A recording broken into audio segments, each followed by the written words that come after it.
C'est donc un rapport alarmant sur la santé mentale des plus jeunes. Un rapport rendu par le Haut Conseil de la famille, de l'enfance et de l'âge, révélé aujourd'hui.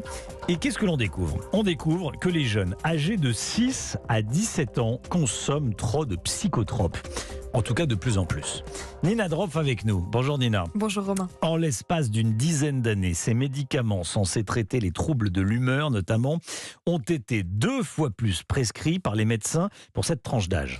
Oui, selon ce rapport, les prescriptions de psychotropes, souvent à haute dose, concernent aujourd'hui des dizaines de milliers d'enfants.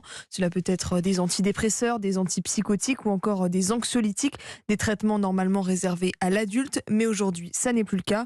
D'après les données de ce rapport, le taux de consommation d'antidépresseurs chez les jeunes a augmenté de 62,58% et de plus de 155% pour les hypnotiques et sédatifs. Ces très nombreuses prescriptions sont la conséquence d'un mal-être croissant chez les jeunes, surtout depuis la crise du Covid. Mais elles présentent des risques. Ces traitements ne sont pas toujours adaptés au cerveau des enfants et peuvent parfois les rendre apathiques ou somnolents et avoir d'autres effets secondaires. Le Haut Conseil de la famille insiste, il n'est pas question de remettre en cause la prescription ou l'utilité de ces médicaments, mais il met en garde contre des prescriptions parfois trop rapides. Le Haut Conseil demande aussi que les autres formes de soins pour les jeunes ne soient pas délaissées au profit de ces médicaments.